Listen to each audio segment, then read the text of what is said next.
I met him when I was 18, and I began in the year later, in 34, I began analysis with him. We went out there to the tower, and out of the bushes suddenly we were standing around kind of, you know, awkwardly as one does, not knowing what was going to happen. And then out of the bushes came a man, and I was deeply impressed by him. I thought naturally he was a Methuselah, because when you are 18 you think a 58-year-old is ready for the cemetery. He told that story, which you can read in the memories, about this girl who was on the moon and had to fight a demon, and the black demon got her. And he pretended, he told it in a way as if she really had been on the moon and it had happened. And I was very rationalistically trained from school, so I said indignantly, but she imagined to be on the moon, or she dreamt it, but she wasn't on the moon. And he looked at me earnestly and said, yes, she was on the moon. I still remember looking over the lake there and thinking, and either this man is crazy or I am too stupid to understand what he means. And then suddenly it dawned on me, he means that what happens psychically is the real reality. And this other moon, this stony desert which goes around the earth, that's illusion, or that's only pseudo-reality. And that hit me tremendously deeply. When I crawled rather drunk into bed because he gave us a lot of burgundy, that evening I thought it'll take you 10 years to digest what you experience today. Both Jung and I minded most of all about wholeness, about becoming whole, and that I got at it through my art by always trying to draw or paint things that looked whole, animals, primitives, anything that seemed still at one with itself and whole. And he got at it by studying the things that were wrong with people, and then realizing the way to get it right was to find their wholeness, to find the opposite to the thing that was destroying them so terribly.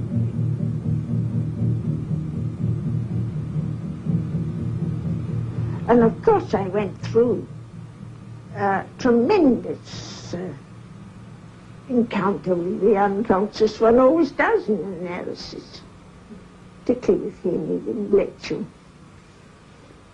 pick flowers by the way, sort of.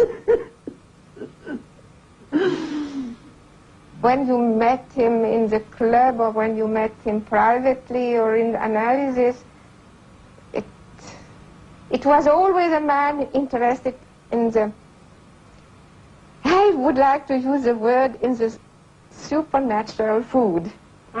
Always. Yeah. Into the depths.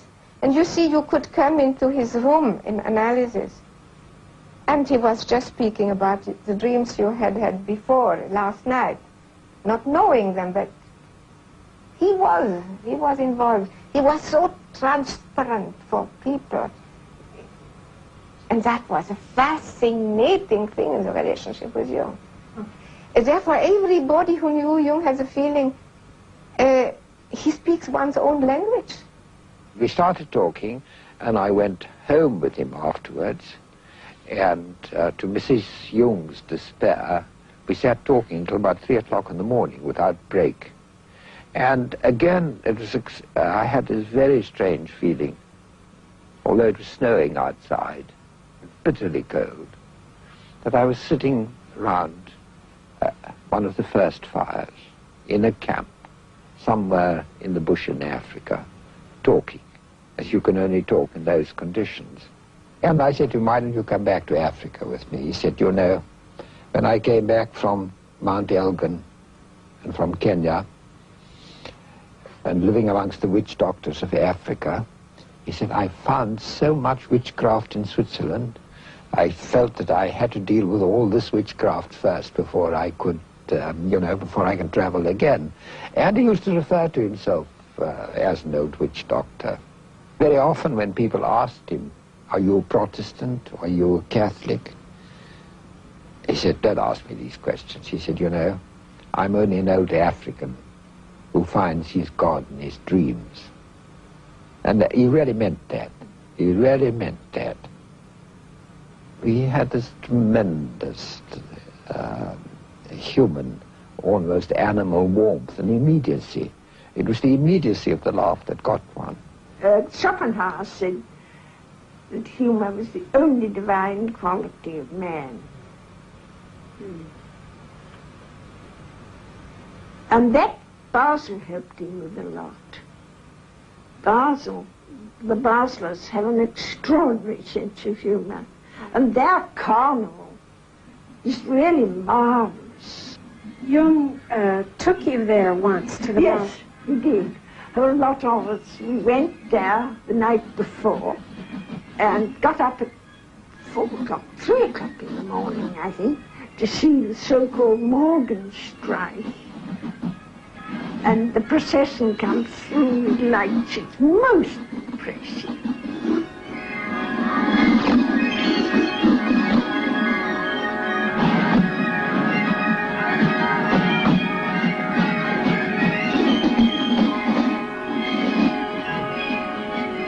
This feeling that he had, that if man lived his life religiously, if he lived his life symbolically, then it was almost as if the theologians called God, and my Zulus called Mkulu, the first spirit, where the first spirit had passed over some of his power and some of his responsibilities to the human being, and that the human being had a God-like task to perform in creation, and the extent to which he performed it, he derived his meaning. It's a very important part of Jung's thinking.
Oh, well, I just paid a visit to him in Vienna, and then we talked for 13 hours without interruption. 13 hours For without 13 hours without interruption. We didn't realize that we were almost dead at the end of it, but it was tremendously interesting. He was the old man and had a great experience, and he was way ahead of me, and so I settled down to learn something first.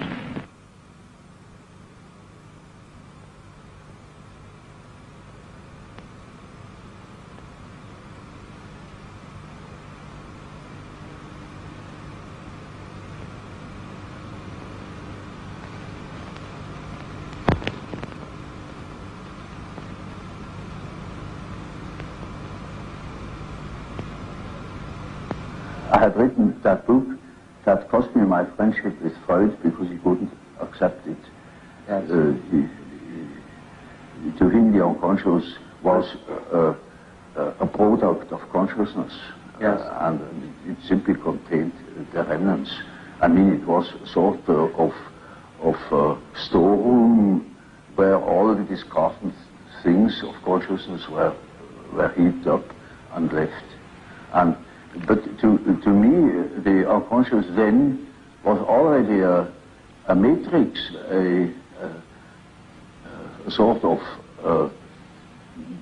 basis of consciousness of a creative nature, namely capable of autonomous acts, autonomous intrusions into consciousness.